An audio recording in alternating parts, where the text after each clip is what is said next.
Estamos no ar a partir da página oficial do Venâncio Mondlane. Hoje um dia bastante especial, que temos aqui uma grande mensagem para deixar para o povo moçambicano. Estamos no ar da página. Você que está ligado agora ao nosso canal, faz questão de nos fazer um grande favor, que é de conectar a mais 30 pessoas, porque hoje temos uma grande novidade, temos uma grande notícia para passar para o povo moçambicano. Portanto, você já pode conectar agora para 30 amigos, para 30 colegas, para 30 padrinhos, se quiser. Então, vamos todos conectarmos para essa live de hoje, porque temos uma notícia importantíssima. Se tiver algum problema de luz, se tiver um problema de som, se tiver algum problema de imagem, envia o teu e-mail, envia a tua mensagem para que a nossa produção possa ver e corrigir isso. E eu acredito que o som deve estar bem, né? Agora também sabemos que alguns grupos teatrais também já imitam um bocadinho a forma como nós fazemos a nossa live, mas acredito que o som deve estar bem. Se não estiver, então faça uma mensagem para a nossa equipa de produção tomar conta disso. Bom, caros amigos, como nós sempre fazemos, a nossa vida inteiramente está nas mãos do Todo-Poderoso, do Senhor dos Exércitos. Portanto, nós vamos também dedicar este momento para aquele que de fato tem um dom da vida, aquele que é o dono de ontem, o dono de hoje e o dono da manhã. Aquele que tudo que for feito sem ele não existe. E tudo que for feito com ele é grandioso, é glorioso. Aquele que tem todo o poder nos céus, todo o poder na terra, todo o poder por baixo da terra. Aquele que perante as trevas ele disse que haja luz e as trevas desapareceram. A esse nós agradecemos, nos glorificamos e dedicamos esta live que está agora a começar. Muito obrigado. Bom, eu estou aqui acompanhado ao meu lado esquerdo, com muito orgulho e muito prazer. Tenho aqui a Mamã Albertina, que é a líder da nossa organização social ligada às pessoas que nós consideramos a idade do ouro, a aliança do ouro do Anamola. Alguns dizem terceira idade, idosos, nós chamamos da idade do ouro. Por isso que esta organização social chama-se Aliança do Ouro Anamola. E a líder é esta mulher vigorosa, esta mulher que viralizou muito com um grande discurso que ela fez em Manica, na tomada de posse dos coordenadores. Também estou aqui com o Abdul Nariz, também que é uma figura bem conhecida, que se tornou também muito mais famosa a partir de um pequeno incidente ali junto ao gabinete do primeiro-ministro, que é o nosso diretor de cultura e o assessor de comunicação do partido. E também estamos com o Nicotina KF, que penso que dispensa qualquer tipo de apresentação. Se eu tentar descrever quem ele é, certamente vou cometer muito mais falhas do que dispensar. E penso que estamos aqui apresentados. Esta parte inicial, hoje vamos ter duas partes. Esta é uma parte relativa à comunicação que o Partido Anamola quer fazer à nação. E depois vamos ter um momento de VM7 Live, que são as lives que habitualmente nós fazemos a partir do nosso canal de comunicação, que é o VM7 Media. Bom, caros amigos, o que é que nós temos hoje para trazer aqui? Nós queremos aqui vir apresentar um grande evento, conforme podem ver no nosso banner, que é o lançamento oficial da preparação da primeira Convenção Nacional do Partido Anamola.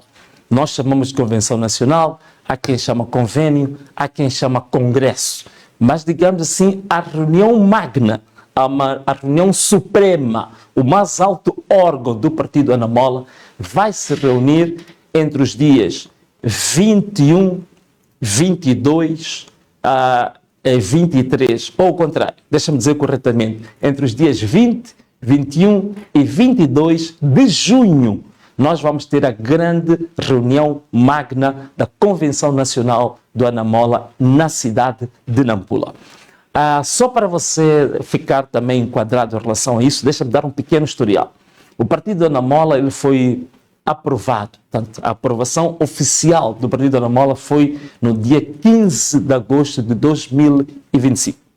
E como toda a gente sabe, Ana Mola vinha de um percurso de luta extremamente grande, como diz o nosso próprio hino, que nós fomos combatidos antes de existirmos, portanto, antes da aprovação do Partido Ana Mola, nós passamos por várias situações dramáticas que vocês conhecem, mas no dia 15 de agosto, finalmente o partido foi aprovado. 4 dias depois da aprovação do partido, no dia 19 de agosto, só para mostrar que é um partido de recordes. No dia 19 de agosto, 4 dias depois da aprovação, na cidade de Maputo, realizamos a primeira sessão da Comissão Executiva Nacional, e que foi um sucesso, e que penso que temos alguma das imagens, aí a produção está a mostrar. Portanto, esta foi a primeira reunião que aconteceu 4 dias depois da aprovação do partido. Não sei se é a única imagem, aqui também temos algumas imagens da Comissão Executiva que aconteceu no dia 19 de agosto, na cidade de Maputo, numa instância turística que nós aproveitamos este espaço para mandar uma grande vénia para essa instância turística, que é uma das que tem sido extremamente imparcial, que tem tido um brilho profissional, uma imparcialidade, uma isenção muito, digamos assim, sinalizável, não é? Então, nós, depois de realizarmos a primeira reunião da Comissão Executiva no dia 19 de agosto, na cidade de Maputo, nos dias 21 e 22 de setembro, nós realizamos o primeiro Conselho Nacional do Partido Ana Mola na cidade da Beira. Portanto, foi uma reunião que marcou, digamos assim, um momento extremamente importante para o partido, porque o Conselho Nacional, na verdade, em termos simples, é o órgão fiscalizador do partido. Portanto, é o órgão maior do partido antes da Convenção Nacional. Portanto, um órgão muito importante, aí está passando algumas imagens. Esta reunião foi crucial, porque foi nesta reunião onde definimos, aprovamos vários instrumentos, várias normas do partido, e neste momento nos orgulhamos que somos o partido com o maior número de normas internas em Moçambique. Nós temos ao todo cerca de 17 normas internas, temos normas de tudo, desde a gestão financeira, os regimentos de todos os nossos órgãos, o Código de Conduta, temos as normas disciplinares, temos vários regulamentos eleitorais. Portanto, é o partido, neste momento, eu digo sem nenhum risco de errar, que somos o partido com maior número de normas internas em Moçambique. Isso aconteceu nos dias 21 e 22 de setembro na cidade da Beira. Tivemos logo a seguir um momento desafiante também para o partido Ana Mola, que foi realizar as conferências distritais e as conferências provinciais. Também, digamos, temos orgulho de falar disto, porque somos o primeiro partido da oposição em 32 anos de multipartidarismo em Moçambique que realiza eleições para os seus coordenadores políticos distritais e provinciais. Portanto, foi um momento, digamos assim, extremamente importante, não só para a Ana Mola, mas penso para a democracia do país. Elegemos cerca de 165 coordenadores distritais, elegemos 10 coordenadores provinciais e cerca de 5 coordenadores, digamos, da diáspora. Portanto, foi um momento único, um momento histórico, que marcou a ação que se seguiu ao Conselho Nacional. Portanto, isto aconteceu no dia 18 de abril, que vocês estão a ver agora, estão a ver isto, foi no dia 18 de abril, foi o empossamento dos coordenadores provinciais e da diáspora que aconteceu em Manica, que foi, de fato, um momento único e que nos enche de orgulho. Um partido que ainda tinha 8 meses, já tinha realizado essas reuniões todas. Bom, depois de realizarmos este empossamento, agora vem um grande desafio.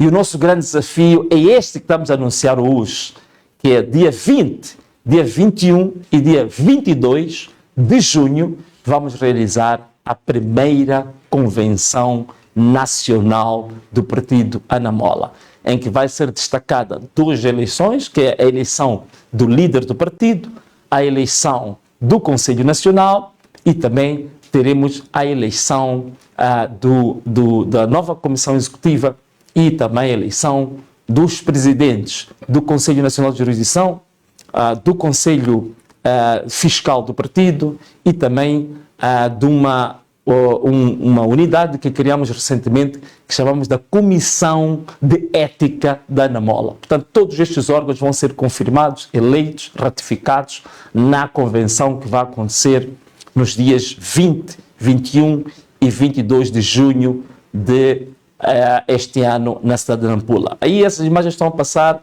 ainda são as imagens do Conselho Nacional na Beira. O que nós estamos a mostrar essas imagens, porque o que vai acontecer em Nampula vai ser 3 vezes ou 4 vezes superior à imagem que vocês estão a ver. Vai ser, de longe, arrisco eu, o maior evento político de Moçambique no ano 2026. Né? Então, para isso acontecer, e isso vai ser um marco extremamente importante, porque a partir do evento da nossa Convenção Nacional em Nampula, o partido estará em condições, preparado, estruturado, motivado, orientado, direcionado para os pleitos eleitorais que vão vir em 2028 e em 2029. E como você sabe, 2028, 2029, o país estará pintado, tingido de verde. Isso não restam dúvidas nenhumas. Mas o partido tem que se preparar, tem que se estruturar, tem que fazer todas as suas reuniões estatutárias. Depois desta reunião, vem, de fato, a Anamola com muita força, como um rolo compressor, para, de fato, fazer aquilo que é a vontade popular, que nós sabemos que a vontade do povo é ver a Anamola a governar Moçambique. E, para isso, a Anamola vai realizar esta reunião. Para este efeito, nós também apelamos e aproveitamos esta ocasião para pedir: você, irmão, é trabalhador por conta própria, é trabalhador por conta do outro, é, digamos, o nosso irmão das boladas, você que é, digamos assim, funcionário público, você que é polícia, você que é militar, você que é médico, você que é cidadão moçambicano no geral e que acredita nesta causa e que sente que, de fato, a Anamola tem que se estruturar para este grande projeto de salvar Moçambique, nós precisamos da sua ajuda. Hoje é o lançamento oficial da preparação desta convenção e uma das componentes fundamentais da preparação da convenção, naturalmente, são as necessidades logísticas, os materiais que a gente precisa, o aluguer das salas, o aluguer dos hotéis, dos equipamentos, toda a logística grandiosa que está aí por volta de cerca de 15 milhões de meticais. Nós precisamos da tua ajuda, de mãos dadas consigo, para que esta convenção possa acontecer. Por isso nós vamos lançar aqui este apelo para os empresários, para os trabalhadores públicos, não públicos, mesmo aqueles que não trabalham, mas que têm algum rendimento. Nós temos aqui as nossas contas. Primeiro, conforme podem ver, do lado esquerdo, a nossa conta bancária do BIM, que está em nome do partido Anamola. A nossa conta bancária é 12 41 59 06 89. Volto a repetir, a conta do BIM do partido Anamola é 12 41 59 06 89. Podem ver também aí o NIB, né? Quem tiver um outro banco quiser fazer uma transferência tem aí o NIB, mas também quem estiver no exterior quiser fazer uma transferência tem aí o IBAN, que é muito importante para as transferências do exterior. Para as transferências do exterior também precisa saber o SWIFT, né? Qual é o SWIFT do nosso banco? O BIM, o SWIFT é o BIMO MZMX. BIMO MZMX. Portanto, aí temos o NIB, temos o IBAN, mas nós vamos passar a este flyer, esta informação. A produção vai fazer um corte, vai fazer um vídeo e vai lançar. Nós sabemos que há uma tendência dos nossos adversários de sempre procurar falsificar, adulterar as informações. Há de vir aí notícias com números de contas falsas. Vocês usem este vídeo e estas contas estão a ser indicadas aqui são as contas oficiais. Esta é a conta oficial do partido a nível central. A nível da sede nacional, esta que é a conta bancária do partido. Mas também nós temos as nossas contas chamadas contas móveis, não é? as contas móveis. Nós temos a nossa conta no M-Pesa, não é? Que é o código de serviço do M-Pesa, que é o 90 31 20. 90 31 20. Também temos no Imola, que eles chamam de código do comerciante, que é 80 21 36. Então está aí. Então você pode fazer transferências para ajudar o partido a realizar a sua primeira convenção, a partir da conta bancária, a partir das contas móveis que estão aí à disposição.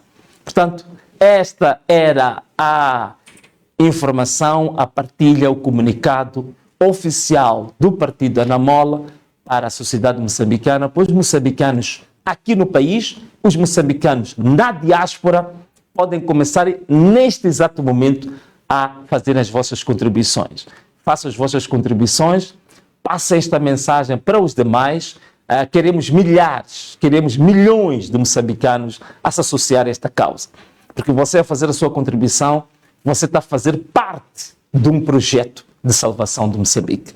Portanto, se nós queremos, de fato, uma mudança, uma alternância política, nós queremos que este país tome um rumo diferente, que a miséria, que a desgraça em que o país hoje está mergulhado, você tem que fazer parte desse projeto. E fazer parte desse projeto é com a tua contribuição. Neste momento, queremos aqui anunciar como podes fazer a contribuição financeira. Mas também, se quiser fazer uma contribuição, digamos, material, de alguma forma, também tem os nossos contactos, tem os nossos e-mails, pode fazer a chamada e pode fazer a sua contribuição material. Portanto, cidade de Nampula, dias 20, 21 e 22 de junho, nós estamos em Nampula. E esta reunião acaba completando uma coisa importante. Nós agora fizemos uma abrangência territorial. A primeira reunião que nós realizamos da Comissão Executiva foi em Maputo, no dia 19 de agosto de 2025. A segunda reunião foi na cidade da Beira, na zona central, que foi, digamos, nos dias 21 e 22 de setembro. Fizemos também a tomada de posse em Manica, também na zona central, no dia 18 de abril deste ano. E em junho vamos fazer na zona norte, na capital do norte, como se diz, na cidade de Nampula, nos dias 20, 21 e 22 de junho, a primeira convenção nacional, que será o maior evento político de 2026 em Moçambique. Caros amigos, esta é que era a notícia que nós queríamos passar. Obrigado. Você não vai sumir aí, porque dentro de sensivelmente 2 minutos vamos voltar com um outro cenário para fazermos uma das edições do VM7 Live. Então, num piscar de olhos, dar-te tempo para beber uma água, dar-te tempo para refletir sobre a notícia que você recebeu e dar-te tempo para partilhar esta live que ainda está em curso, dar-te tempo para mobilizar os outros que talvez neste momento não estão a par deste grande evento, do maior evento do ano político que vai acontecer em Moçambique. Então, neste entretempo, voltamos já, estaremos juntos para comentários sobre algumas questões de nível nacional, da política nacional, da sociedade. Até já. Muito obrigado.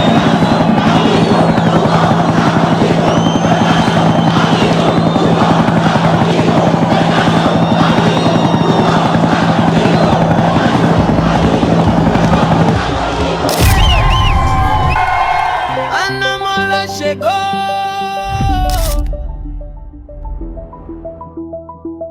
2028 e 2029, vamos varrer.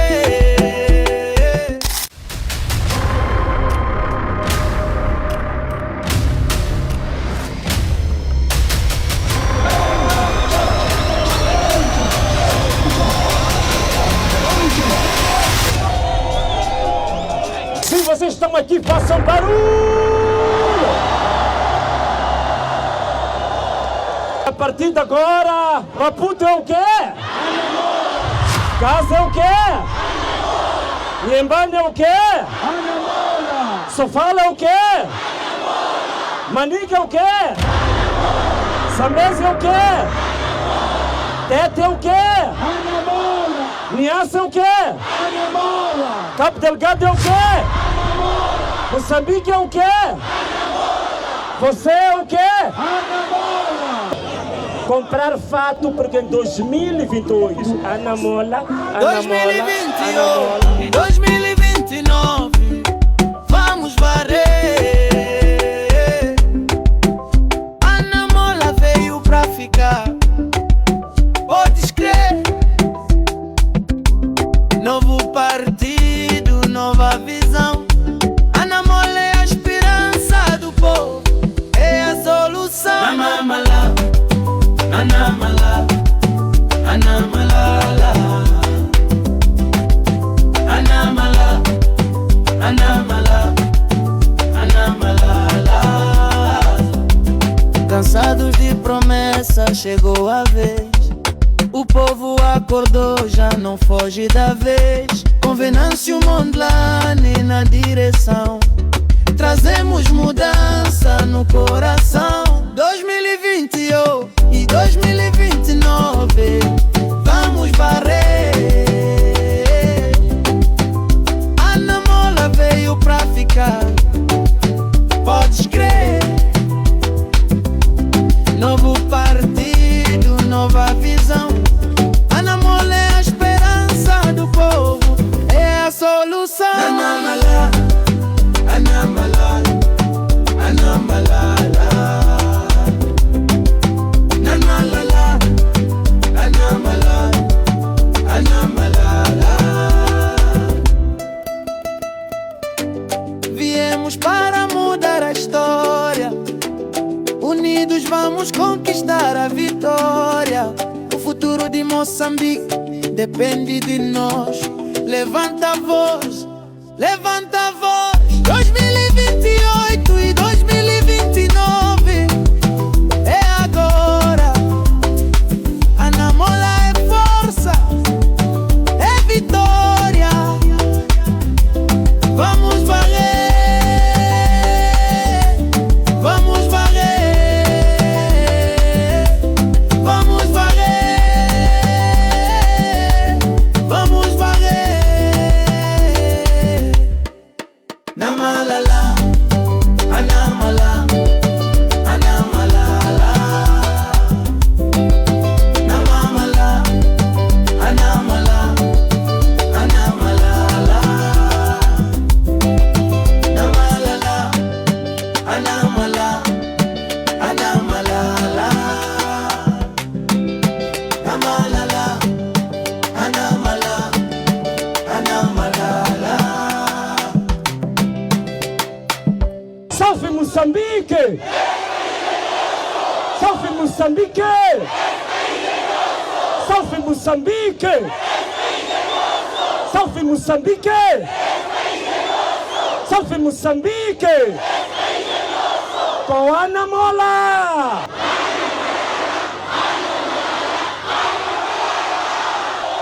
Obrigado!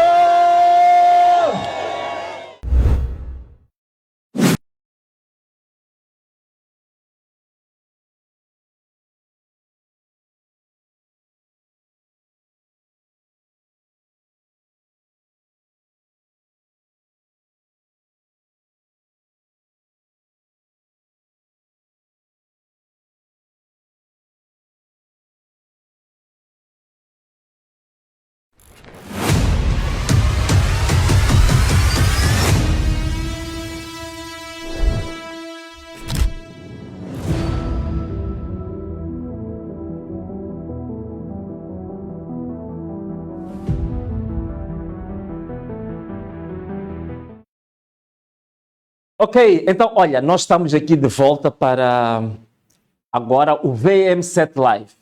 Portanto, já haviam pessoas a perguntar, mas olha, o que está a acontecer com as nossas lives? Já não estamos a ter as lives do VM7. Então, hoje vamos fazer uma pequena edição do VM7 Live por alguns assuntos que julgo importantes e que são, digamos assim, do interesse público, do interesse comum. Uma das coisas que que eu gostava de comentar aqui tem a ver com a questão prévia. Podemos passar o nosso prévio para voltarmos já? Passamos já o nosso prévio, mas nós vamos tratar hoje o assunto Elvino Dias. Mas passamos aí o prévio para fazermos as praxes de uma transmissão ao vivo.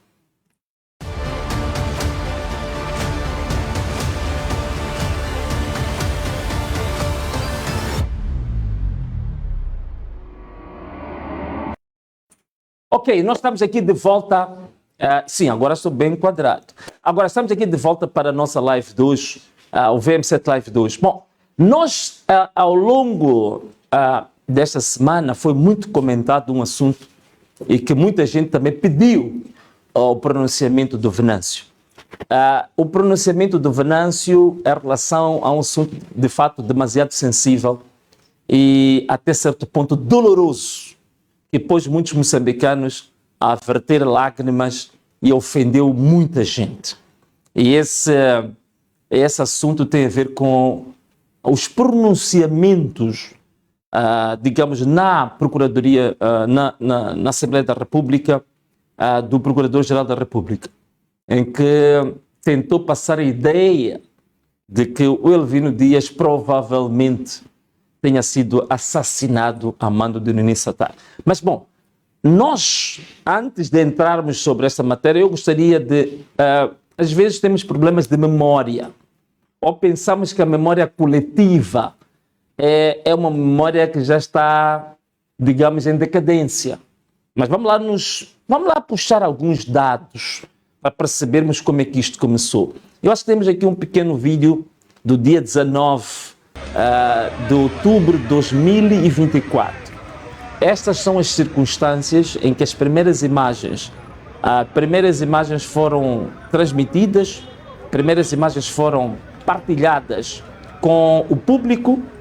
Temos aí este momento, penso que esta foi na Rua da Resistência, a rua que está junto, digamos, na rua onde está o pulmão, na Rua da Resistência. Portanto, em frente há duas agências bancárias, que não vou aqui dizer os nomes, e como vocês sabem, essas agências bancárias têm câmaras de videovigilância, tem um tal chamado CCTV, e que todas as imagens do momento em que o Elvino Dias foi assassinado, os assassinos, existem imagens sobre o assassinato de Elvino Dias, existem imagens até na Embaixada da Rússia, porque a Embaixada da Rússia está nas proximidades, tem câmaras de vigilância que têm um alcance extremamente grande, e temos também na Via Rápida, no Joaquim Chissano, temos as câmaras que o nosso país gastou dinheiro a investir para a chamada videovigilância pública. Nós temos isso e ainda até hoje estamos a pagar essa dívida, porque o país gastou mais de 150 milhões de dólares que era para termos as câmaras de vigilância pública, e essas câmaras têm as imagens dos que assassinaram Elvino Dias, dos que pegaram armas e assassinaram Elvino Dias. E que não há dúvidas nenhumas de que os que assassinaram Elvino Dias são pessoas que pertencem às Forças de Defesa e Segurança. Isso não há dúvida para ninguém. Está mais do que claro que há unidades subversivas, unidades instrumentalizadas, unidades que trabalham para o crime organizado instalado dentro do próprio Estado, é que assassinaram Elvino Dias. Mas vejamos uma coisa, para nós vermos quanto é que a podridão, a gangrena, o câncer introduziu-se profundamente no nosso sistema de justiça. Vejam, depois do assassinato do Elvino Dias, com 25 balas sobre Elvino Dias, alguém até perguntava, mas olha, alguém, para evitar que a falsidade de uma certidão de óbito fosse tornada pública, precisa usar 25 balas para silenciar alguém? Então, vamos lá ouvir qual é que foi a versão da própria polícia logo após o assassinato de Elvino Dias, para nós vermos o quão podre, o quão, digamos assim, nefasto, de quão nojento alguns gangsters tomaram conta do nosso próprio Estado. Vamos lá ouvir a primeira versão. Vamos ouvir a primeira versão que foi dada em relação a isto. Vamos passar com o som. O crime do assassinato. E diz tratar-se de um ato motivado por questões conjugais. O crime ocorre quando as vítimas, fazendo-se transportar numa viatura de marca BMW, modelo X6, tomando o sentido de oeste a este, teriam sido abordadas e bloqueadas por duas viaturas ligeiras, de onde desembarcaram indivíduos, até o momento não identificados, que, com recurso a armas de fogo, efetuaram vários disparos, ocasionando a morte e ferimento dos cidadãos acima identificados. Do apurado, constatou-se que as vítimas estiveram, momentos antes do sucedido, a confraternizar no mercado conhecido por Pulmão, no bairro da Malhangalene, onde supostamente houve uma discussão derivada de assuntos conjugais, de onde posteriormente teriam sido seguidos. A polícia Isto, né? Viram isto? Então, assuntos conjugais, motivações passionais.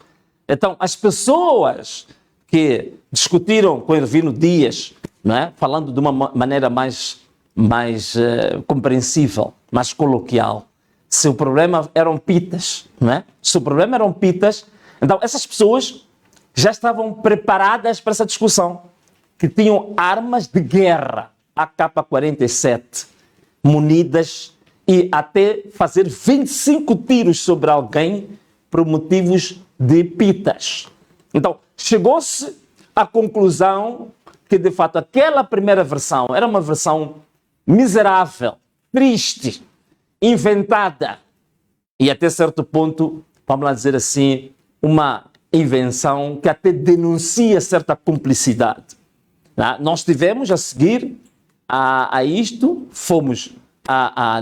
houve a deposição de flores no local do assassinato, acho que vocês todos acompanharam.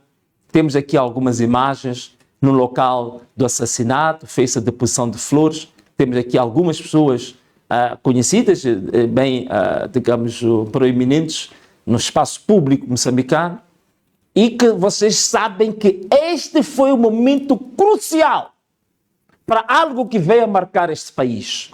Porque no dia seguinte, nós anunciamos esta deposição de flores, eu anunciei que devíamos fazer um protesto público a nível nacional. Um protesto em que, basicamente, o que nós íamos fazer era não ir trabalhar. Tanto aqueles que trabalhavam em conta do outro, como aqueles que tinham negócios próprios, nós ficaríamos em casa para protestar contra este assassinato bárbaro, contra este tipo de justificações, digamos, miseráveis, como esta que foi dada pelo porta-voz da polícia, de que foram motivos passionais. Então nós queríamos, digamos assim, reagir a isto. Queríamos protestar contra isto. Então marcamos a segunda-feira, dia 21 de outubro, que era exatamente para fazermos o protesto. E vejam só o que aconteceu. Fizemos o protesto, acho que temos as imagens do dia do protesto, um protesto pacífico, que era só ficar em casa, e alguns de nós iríamos ao local onde Ervino Dias foi assassinado, pura e simplesmente para uma concentração, para uma oração e também para mostrarmos o nosso repúdio, mas no local. Era uma manifestação legítima, era um momento em que nós tínhamos que demonstrar que o povo não acreditava naquela versão da polícia e que o povo se rebelava, se protestava contra, digamos, não só o assassinato de Ervino Dias, mas o assassinato de vários outros moçambicanos que vinham ocorrendo de forma impune, envolvendo, digamos, operativos das Forças de Defesa e Segurança, envolvendo a própria polícia para matar cidadãos. E nós tínhamos que protestar contra isto. E aqui nós nos concentramos no local do crime. Veja só, no local onde assassinaram Ervino Dias, nós vamos lá para fazer orações, para mostrar um protesto. Neste ato de protestar contra a morte do nosso irmão, também somos atacados. E vejam só a própria polícia como ia lá preparada, com blindados, com material bélico muito acima daquilo que é a proporção necessária em função do evento. E aqui está a reação. Ninguém, neste momento, tinha cometido nenhuma atrocidade, ninguém tinha cometido nenhum desacato, ninguém tinha feito nada que fosse contra a ordem pública, mas está aqui a polícia a atacar. Vejam só, eu estava ali a dar entrevista com jornalistas internacionais, os próprios jornalistas foram atacados, jornalistas da Al Jazeera, da RTP, de vários órgãos, da DW, vários órgãos nacionais e internacionais foram atacados pela própria polícia. Vejam só isto, onde é que nós chegamos. Depois da morte do Elvino Dias, é isto que foram feito. Vocês matam as pessoas, assassinam as pessoas, ainda negam o direito ao protesto. Quer dizer, negam-nos o direito à indignação. Nós nem nos podemos indignar pela morte do nosso próprio irmão.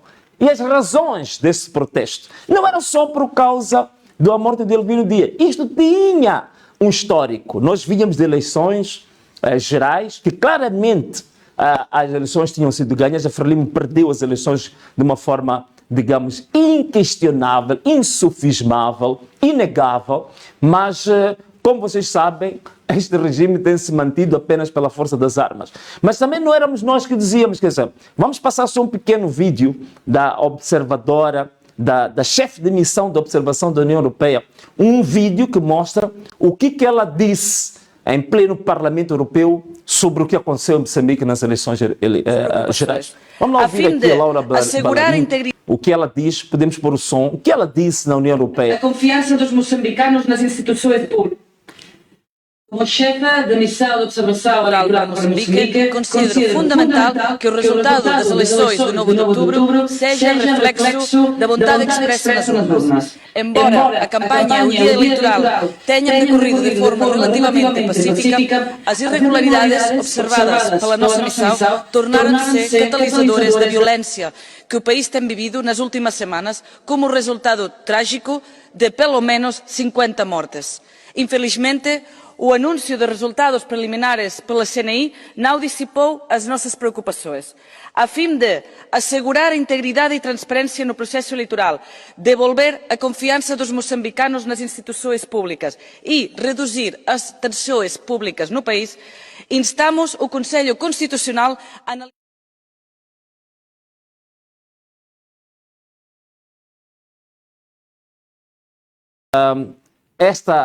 Este vídeo acho que é muito conhecido.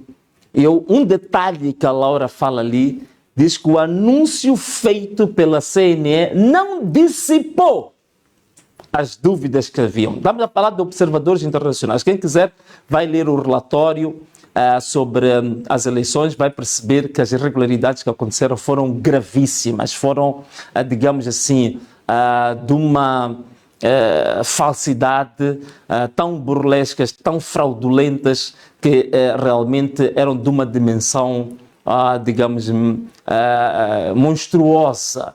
Portanto, em um país normal, aquilo não deviam ser eleições. Portanto, falsificaram eleições, burlaram as eleições, roubaram as eleições, ainda mataram o indivíduo que estava a preparar a contestação para apresentar ao próprio Conselho Constitucional, não é? E depois ainda inventaram a história de que as manifestações eram ilegais, violentas e criminosas. Quando nós temos aí ficamos felizes. Agora aproveito também para parabenizar a Terra pela eleição para a Ordem dos Advogados de Moçambique, mas ainda para falar da Ordem, nós temos um relatório da Ordem que foi, digamos, proverbial em relação a esta matéria, que deixou muito claro que as manifestações que ocorreram em Moçambique não foram de forma nenhuma nem ilegais, nem criminosas e muito menos violentas. Essas manifestações foram manifestações legais, foram legítimas e tinham motivações concretas. Uma coisa que não se quer falar, que a motivação do protesto eram as eleições fraudulentas, burlescas, e também o assassinato de Elvino Dias, que despoletou no dia 21 de outubro aquela grande solidariedade a nível nacional, e que a polícia reagiu com força, matando, violando, ferindo e depois inventando historietas para criar narrativas, para fazer uma lavagem cerebral e enganar as pessoas, que já não conseguem enganar a ninguém. E hoje ouvimos a versão sobre o Nini. Temos aí, acho que, uma imagem do Nini Satar. Penso que toda a gente sabe que é o Nini Satar, muito conhecido ainda dentro do escândalo do BCM, que foi o primeiro escândalo financeiro de grande dimensão que aconteceu em Moçambique, que foi amplamente investigado pelo jornalista, que é uma lenda do jornalismo moçambicano, que é o Carlos Cardoso. Então, nós ainda neste ano, no ano passado, queria dizer, nós fomos prestar, um ano depois do Elvino Dias, nós fomos prestar uma homenagem ao Elvino Dias, portanto, amigos, familiares, estivemos, digamos, no cemitério de Michafutene, onde, aproveito aqui dizer, estão enterrados lá algumas figuras de destaque da resistência, do ativismo, da luta pelos direitos humanos, está lá o Azagaia também. Aqui estão algumas imagens, um ano depois do assassinato de Elvino Dias, que estivemos no cemitério de Michafutene. Essas imagens que, em certa medida, é para refrescar um pouco a nossa memória, porque às vezes nós perdemos um bocadinho a memória de fatos recentes, de fatos notórios, fatos públicos. Mas eu gostaria agora, vamos ao ponto central daquilo que é o motivo da nossa live. Vamos passar. Todo mundo viu a versão do porta-voz da polícia logo a seguir ao assassinato de Elvino Dias. Agora vamos ouvir o chefe da legalidade. O que é que ele foi dizer no Parlamento? Vamos passar essas imagens com som, por favor. O chefe da legalidade, o que é que ele disse no Parlamento? Vamos lá ver, vamos ver aí. Relativamente ao duplo assassinato dos cidadãos Elvino Bernardo Antônio Dias e Paulo Francisco Lopes Guamá. Excelências, quero primeiro reconhecer os grandes desafios que nós temos neste processo. Espero que nos entendam. Que haja uma análise mais fria e não tendenciosa do que vamos dizer.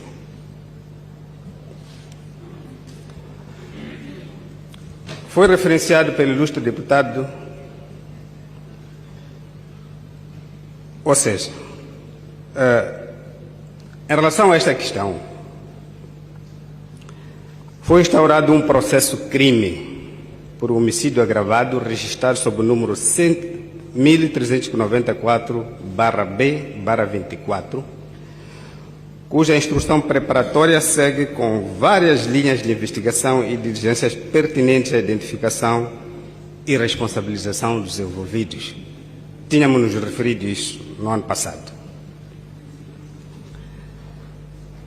Até este momento, foram identificados e ouvidos 3 suspeitos, 2 dos quais estão recluídos no estabelecimento penitenciário preventivo de Maputo. A investigação deste crime mostra-se complexa, como dissemos, tendo em conta que todo o circunstancialismo que antecederam o momento dos ataques sofridos pela vítima no distrito do Alto Moloco, província da Zambésia, que é uma linha que também estamos a investigar, tendo em conta também o envolvimento da mesma vítima em um processo crime por falsificação de atestado de óbito,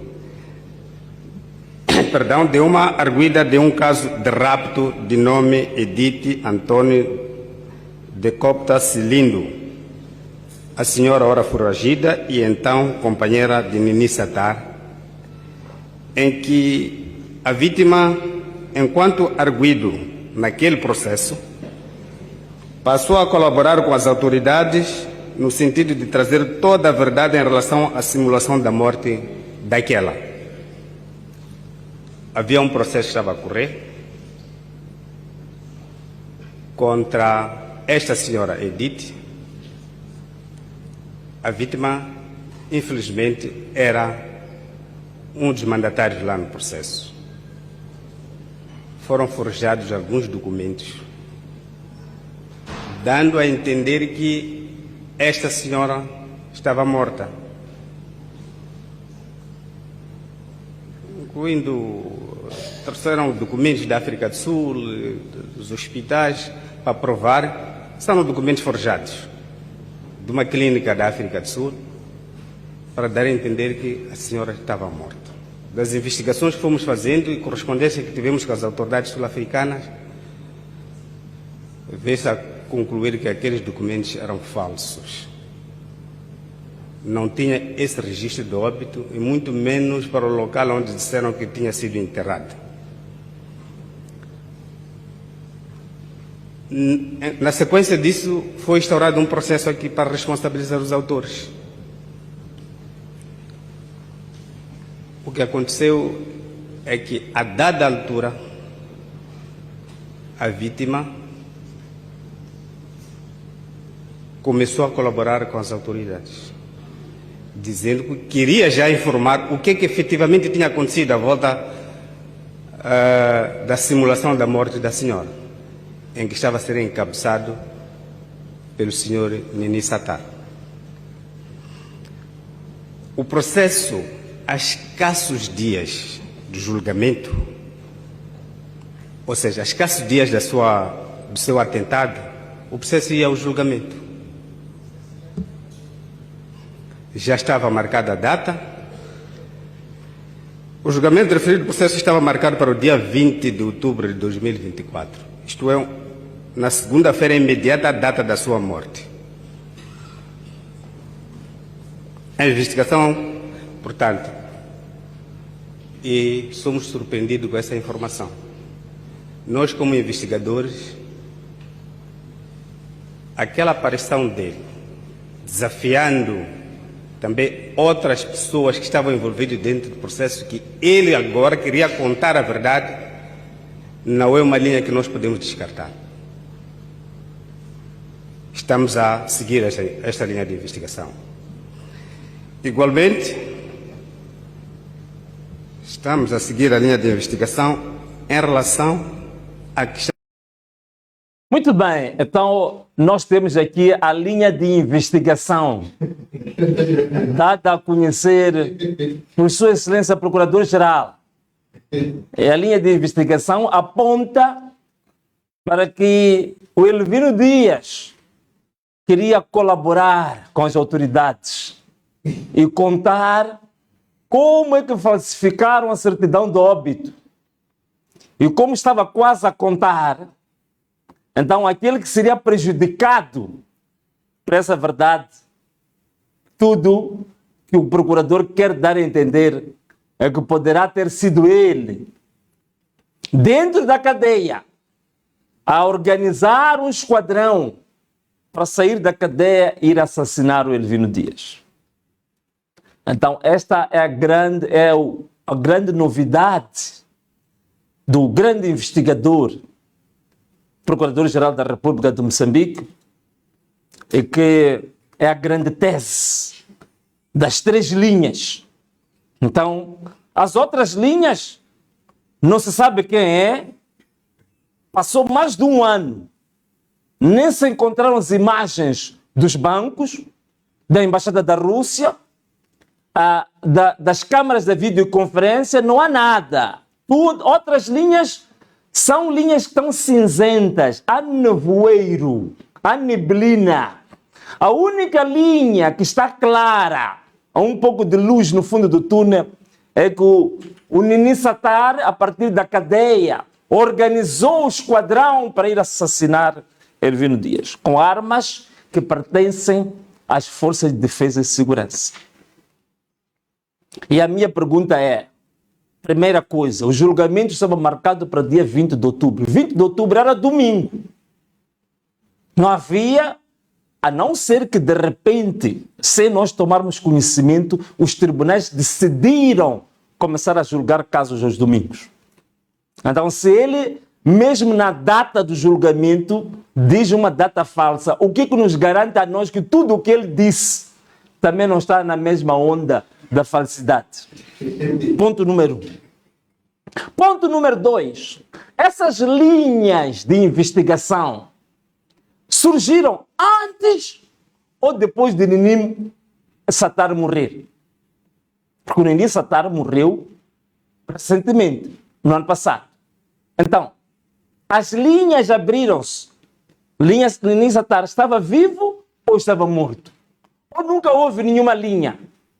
Agora, a não ser que essas linhas seja linha para cozer tecido, mas se for linha de investigação, me parece que é uma desculpa esfarrapada e armaram muito mal o cenário. Esse enredo foi muito mal montado. A outra questão que a gente coloca ainda, se nas linhas de investigação há detidos, então estão a deter enquanto há linhas que estão a investigar. Então, quer dizer, estamos a inverter a pirâmide agora. A gente detém, prende as pessoas para começar as linhas, quando a pessoa já está detida. Quer dizer, em que país é que nós estamos? Não é uma ilegalidade isto? Não é uma inconstitucionalidade? Não é ferir a própria Constituição da República? Prendeu-se para aprofundar a linha de investigação. Mas vai à Assembleia da República, diz que tem linhas. Bom, não sei que linhas são essas, mas eu acho que essas devem ser linhas da história da carrochinha. Mas de investigação eu não acredito que sejam. Portanto, não venham tentar atirar areia aos olhos do povo. E isto, para mim, é um sinal muito grave ainda. Que isto demonstra claramente que, afinal de contas, não há interesse absolutamente nenhum a se chegar à verdade. É por isso que procurou-se uma historieta, a primeira história que encontraram, mal inventada, mas que eles próprios se convenceram que seria uma boa história a contar ao povo. E pegaram na primeira história que encontraram, agora foram contar. Neste momento, Elvino está morto, Nini Satar também está morto. Então agora estão se alimentando de cadáveres. Estão se alimentando de cadáveres. Técnicas dos abutres e das hienas. Quer dizer, agora, as pessoas que nem podem defender-se é que estão a ser colocadas hipóteses que conduzem que essas pessoas é que são autoras morais do tal assassinato de Elvino Dias. Portanto, isto é uma grande falta de respeito à família, aos amigos, aos colegas. É uma grande falta de respeito ao mínimo de inteligência que os moçambicanos têm. Portanto, é realmente vergonhoso o nível em que estes mesmos que deviam cuidar da justiça e cuidar do bom nome da justiça estão a mostrar uma imagem de podridão da própria justiça. Estão a mostrar que são os principais autores para que a justiça moçambicana hoje realmente esteja no fundo do poço da forma como ela se encontra. É tudo um grande embuste, uma grande mentira. É por isso que nós vimos o próprio procurador inseguro, totalmente inseguro. Vejam só a linguagem que ele usa. Ele fala de um deputado, diz que, ou seja, confunde-se. Vemos na própria linguagem a insegurança verbal que ele mostra, a linguagem corporal, ou a língua corporal, como se diz em psicologia, que demonstra claramente uma pessoa totalmente insegura com uma história que ele próprio não acredita. Ele próprio não acredita nessa história que está a contar. Ele não crê no que está a contar. Ele sabe que isto é uma mentira. Mas era conveniência. E se nós temos a Procuradoria, que é guardiã da legalidade, que devia defender-nos a nós próprios, defender a família daquele que foi assassinado, defender os amigos, os colegas daquele que foi assassinado, a vir contar uma história que, na verdade, encobre os criminosos, encobre os mandantes, encobre os autores morais e materiais deste assassinato. Como é que este país fica? O país está totalmente à deriva. Então, estamos a dizer nós claramente que não vale a pena contarmos com a justiça. Está totalmente instrumentalizado. Isto está totalmente entregue. Quer dizer, o próprio crime organizado agora encaixou as suas próprias garras dentro do próprio sistema de justiça. É realmente vergonhoso. Eu acredito que os próprios colegas do procurador devem se sentir envergonhados com esta abordagem que o procurador fez em público. E a imagem da Procuradoria, neste momento, está totalmente manchada por causa deste pronunciamento. Portanto, é o descrédito total que se coloca uma instituição para encobrir os verdadeiros criminosos. Passado mais de um ano, com imagens, com testemunhas, à disposição, ainda não existe absolutamente nada que se saiba sobre a morte de Elvino Dias. Mas são muito céleres a abrir processos contra aqueles que são considerados opositores, aqueles que são considerados críticos, são muito céleres a abrir processos, a ameaçá-los e a fazer todo um cenário de perseguição com base no judiciário para defender certos interesses. Não é? É uma vergonha, não mais do que isso. Vamos passar para o nosso segundo tema. Se puderem, podemos passar a nossa vinheta para rapidamente voltarmos ao nosso segundo tema de hoje. Este tema era muito importante. Rapidamente estamos de volta. Até já. A desertificação já começou. A corrupção na exploração da matéria secreta. Estamos a devastar o país, desertificado. A desertificação já começou. A corrupção na exploração da matéria secreta. Estamos a devastar o país, desertificado. A desertificação já começou. A corrupção na exploração da matéria secreta. Estamos a devastar o país, desertificado.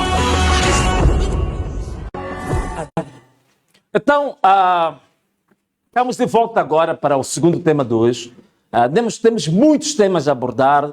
Temos o tema dos mototaxistas, temos os temas do FMI, temos variadíssimos temas para abordar, mas hoje vamos abordar apenas um tema que estamos a receber muitos clamores, é por isso que pusemos na área das denúncias muitas mensagens, muitos e-mails em relação à questão da xenofobia que está a ocorrer mais uma vez na África do Sul.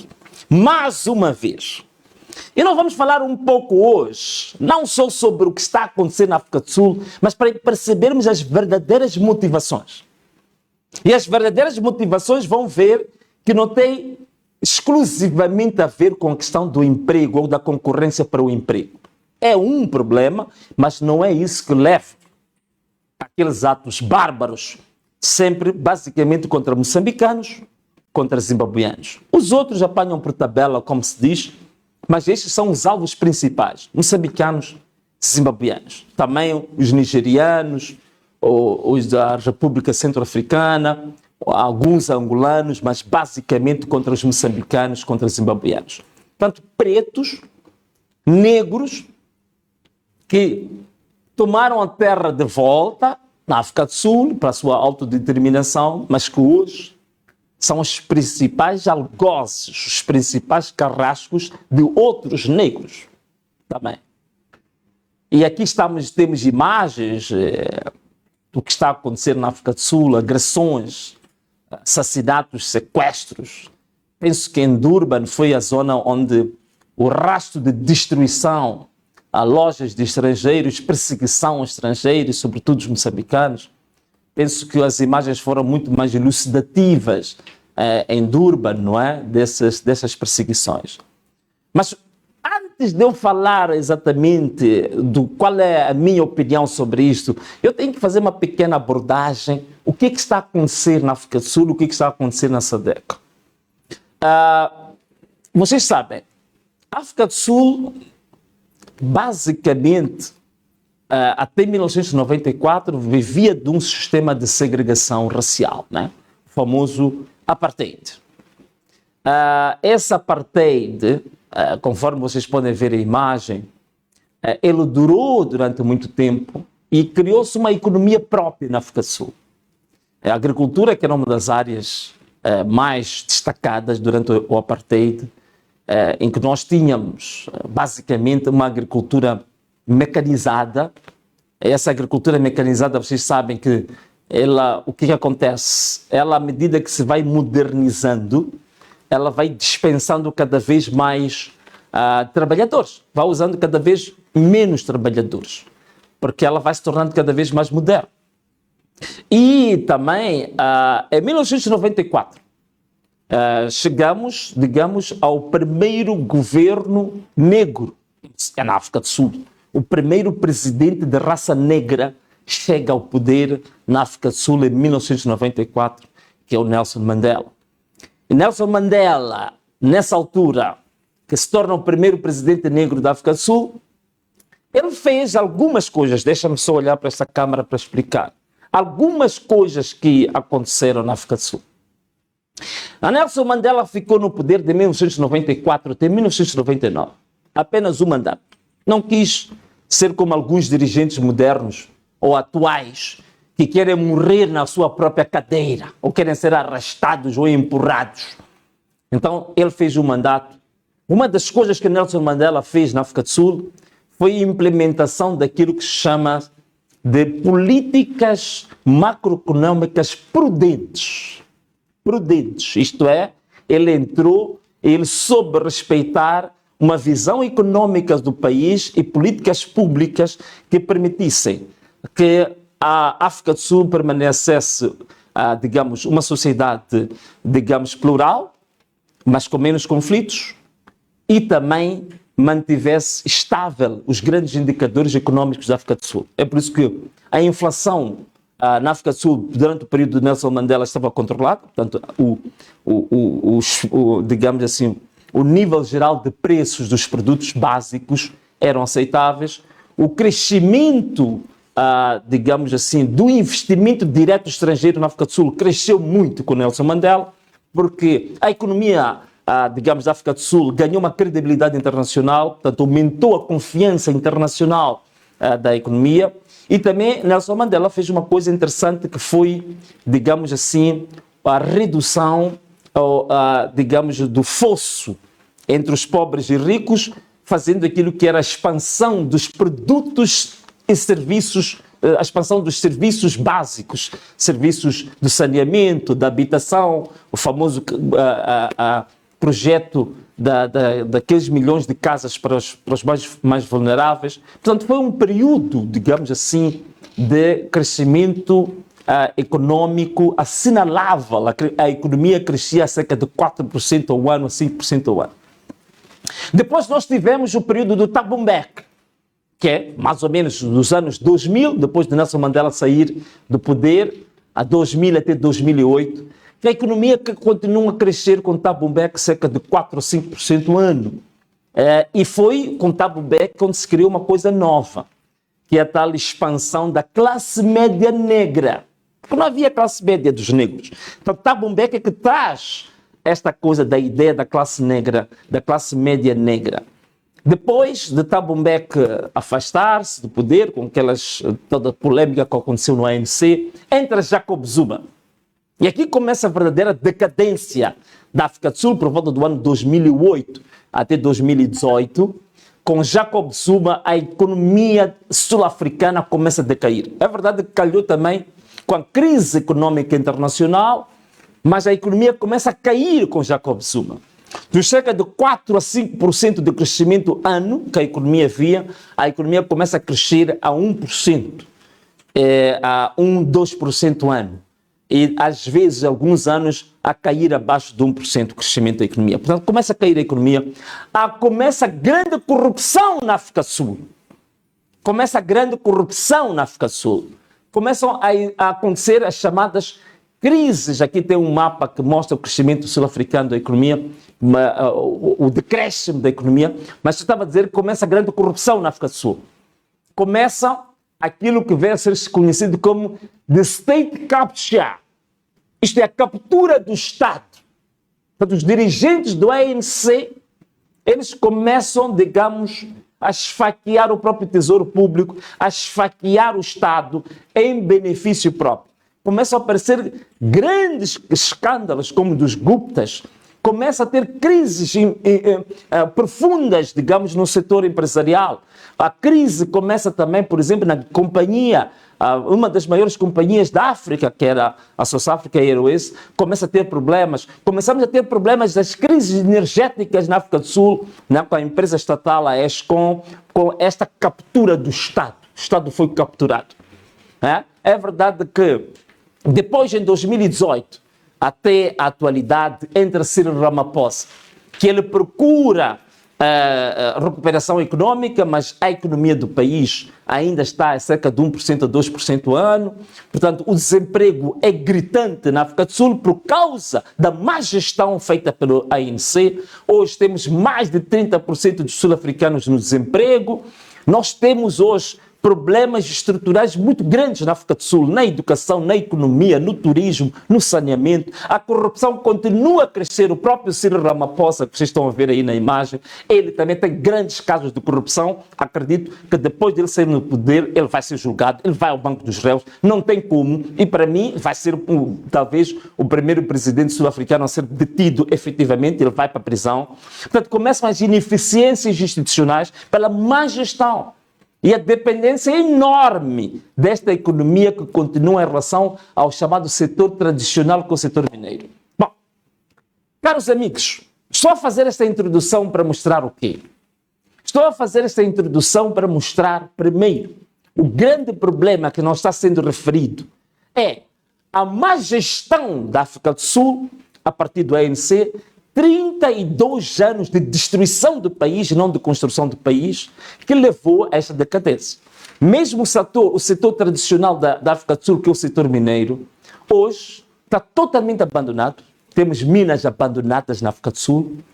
O setor mineiro caiu. Portanto, a decadência econômica extremamente grave da África do Sul. E também mais grave é que o problema não é só um problema sul-africano. Porque nós temos que ficar aqui atentos. Sempre que existem crises de xenofobia na África do Sul, rapidamente nós temos o impacto, o efeito dominó disto nos países vizinhos, sobretudo em Moçambique. Reparem muito bem, as grandes greves que nós tivemos em Moçambique foram antecedidas antes das crises ou dos escândalos ou de xenofobia na África do Sul. Portanto, diz-nos muito respeito o que está acontecendo na África do Sul. Mas, primeiro ponto, má gestão que o ANC fez daquele país ao longo de 3 décadas. Que está levando o país à bancarrota, está levando aquele país ao precipício.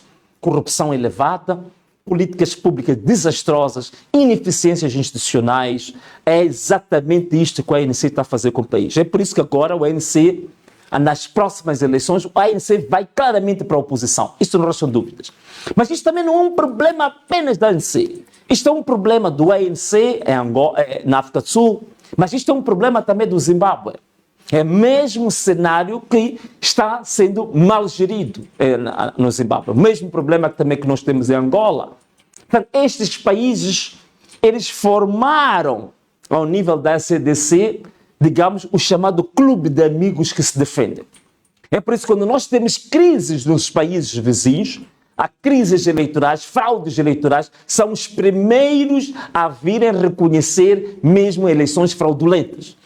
Nós tivemos a SADC, foi o primeiro a reconhecer as eleições de Moçambique. O ANC foi um dos primeiros partidos a reconhecer as eleições fraudulentas de Moçambique. ZANU-PF reconheceu as eleições fraudulentas de Moçambique. A MPLA reconheceu as eleições fraudulentas de Moçambique. Portanto, significa que eles formaram um clube de autoproteção, autodefesa, para os interesses dos seus partidos e dos seus membros, digamos, em detrimento da defesa dos seus próprios países.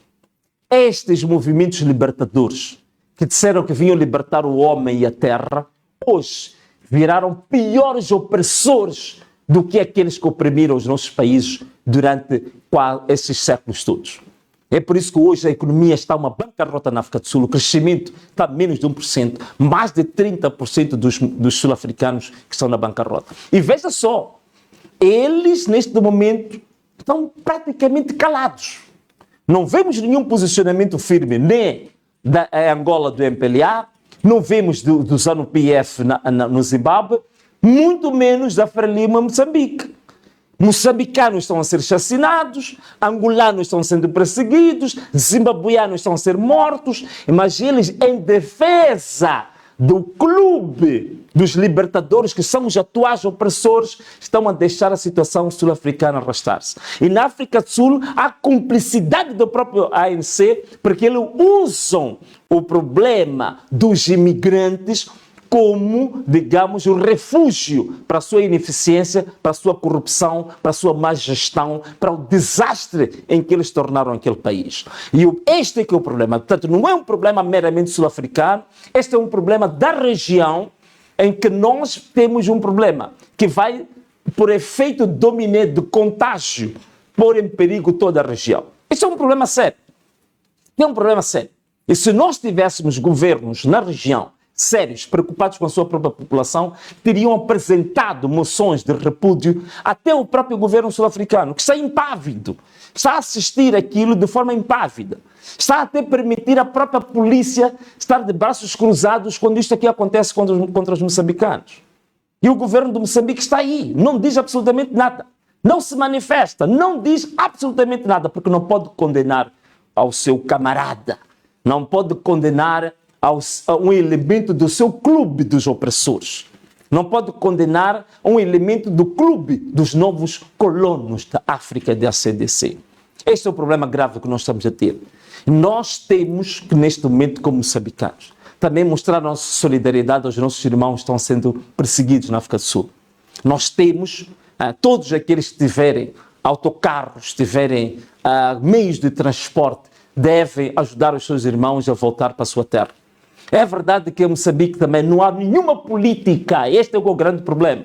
Não há políticas nenhumas que ajudem que nós tenhamos uma população em Moçambique a desenvolver as suas atividades económicas, a desenvolver os seus negócios, a desenvolverem, digamos, a agricultura. Não temos nenhum investimento. O Sustenta caiu, que o próprio governo da Frelimo se contradiz, o novo ministro diz que não reconhece o Sustenta, que nunca ouviu falar. Então, não temos a base de trabalho da maior parte dos moçambicanos é a agricultura. O próprio governo moçambicano já abandonou a agricultura, abandonou praticamente, digamos, toda a força de trabalho que este país tem. É por isso que 90% da força de trabalho em Moçambique está no setor informal. Esta é que é a realidade. A mesma coisa acontece em Angola, acontece no Zimbábue. Portanto, este é um problema regional. Este é um problema de regimes que neste momento se tornaram regimes opressores, tornaram-se regimes ligados, digamos assim, a uma lógica de um colonialismo renovado que estão a criar essa situação aqui na região. Estes é que são os principais culpados. Então, esta é que é a grande questão que nós queremos partilhar. Temos que ser solidários com nossos irmãos, que nossos irmãos venham para Moçambique, pois nossos irmãos nós temos que acolhê-los, temos que ser solidários com eles, e este governo deve pronunciar-se sobre essa matéria o mais rápido possível. E deve abrir linhas de apoio aos moçambicanos que estão na África do Sul para serem acolhidos aqui. Deve haver oportunidades deles virem, continuar a ter a possibilidade de desenvolver as suas atividades económicas em Moçambique. Isto tem que ser feito. Portanto, esse silêncio cúmplice significa que uma das razões da desgraça dos moçambicanos na África do Sul é exatamente também o próprio governo moçambicano, o regime que está a desgraçar e a desorientar e a desgovernar esse país por mais de 50 anos. É por isso mesmo que os moçambicanos, não havendo nenhuma alternativa, não havendo hipótese de ter uma vida digna, estão todos eles a correrem para a África do Sul apenas para ver se conseguem sustentar as suas famílias, e também na África do Sul estão sendo perseguidos. Portanto, estes clubes é que são culpados desta situação. Esses clubes dos países ex-libertadores, os atuais opressores, os atuais colonos, é que estão a criar essa desestruturação totalmente que está a acontecer aqui. A mesma coisa estamos no Zimbábue. No Zimbábue, o ZANU-PF perdeu as eleições há muito tempo. A população está com o MDC no Zimbábue. Está aí, as chacinas estão acontecendo no Zimbábue. Agrediram a população, matam a população, os outros estão calados e reconhecem essas eleições. A mesma coisa acontece também na Tanzânia. Na Tanzânia também, o governo, o Partido Revolucionário, perdeu as eleições, mas todos eles se uniram para defender aquilo. Mais de 3.000 pessoas assassinadas na Tanzânia. Com valas comuns, mass graves, tanzanianos em mass graves, tratados como se fossem animais enterrados. E eles todos se defendem, eles todos se protegem. É por isso que há este silêncio cúmplice. Mas é por isso que os sul-africanos devem tomar uma atitude séria nas próximas eleições. O ANC deve ir definitivamente para a oposição. para parar com essa desgovernação baseada em profunda corrupção e na destruição do seu próprio país. No Zimbábue, o ZANU tem que ir também para a oposição. Em Angola, o MPLA tem que ir para a oposição. Em Moçambique, a Frelimo já devia ter ido há muito tempo para a oposição. Estes é que são os principais culpados e autores da desgraça que está a acontecer na SADC. Portanto, caros amigos, vamos ser solidários. Temos feito muitas campanhas de ajuda durante as cheias. Temos que ser solidários para acolher os nossos irmãos que estão sendo assassinados, perseguidos na África do Sul. E o governo, temos que exigir este governo que se pronuncie e que monte um plano de contingência para albergar, para acolher os irmãos que estão em fuga a partir da África do Sul. Portanto, caros amigos, estes eram os temas de hoje do VM7 Live, nesta edição, em que aproveitamos na primeira parte, convidar a todos vocês para contribuírem para o maior evento político que vai acontecer em Moçambique, na cidade de Nampula, que é a primeira convenção nacional do Partido Anamola, entre os dias 20, 21 e 22 de junho de 2026. Você deve participar. Tem aí as contas bancárias, a conta bancária do BIM, tem aí o código de serviço do M-Pesa, tem o código do comerciante do Imola, onde você, desde já, neste momento, vai enviando as suas contribuições. Envia 2, 3, 4, 5 vezes até onde tu puderes, porque a salvação deste país é urgente. Por isso que o lema que está aí é: o futuro começa agora. Se o futuro de Moçambique começa agora, começa contigo e começa comigo. Vamos nos juntar a esta causa, vamos permitir que a convenção aconteça, ocorra. Precisamos, de fato, de um partido que reflete os anseios do povo, que tem que estar consolidado, tem que estar forte. Estamos a ser atacados, estamos a ser perseguidos. Neste momento contabilizamos 55 membros do Anamola que foram assassinados. Submetemos as denúncias todas para a Procuradoria-Geral da República. Disto nunca falam, nunca dizem absolutamente nada, só inventam histórias de Nini Satara que matou Elvino Dias. Nós submetemos ao Ministério do Interior, nunca disse uma única palavra. Temos irmãos nossos assassinados pelas Forças de Defesa e Segurança. Vamos desistir por isso? Claro que não vamos desistir. Vamos continuar a nossa luta. Há derramamento de sangue dos membros da Anamola, sabemos disso, há prisões, há perseguições constantes. Mas a nossa luta não vai parar por isso. Nós temos que continuar porque temos uma responsabilidade histórica com o povo moçambicano. Temos uma responsabilidade histórica com as próximas gerações. Porque elas vão nos perguntar, quando foi desenhado o assassinato dos nossos sonhos, onde é que os nossos pais estavam? O que é que vocês fizeram? Que atitude é que vocês tomaram quando assassinavam os nossos sonhos? Os nossos netos vão perguntar isso, os nossos bisnetos vão perguntar isso. Portanto, para que a própria história não nos condene, assumamos a responsabilidade histórica de fazer uma grande transformação em Moçambique. Vamos apoiar o Partido Anamola na sua primeira convenção, dias 20, 21 e 22 de junho de 2026, na cidade nortenha de Nampula. Caros amigos, e assim nós chegamos ao fim de mais um VM7 Live, neste dia maravilhoso que anunciamos a nossa convenção nacional. E nada mais, nada menos nos resta senão um forte abraço para quem está aí em casa. Um beijo e tchau!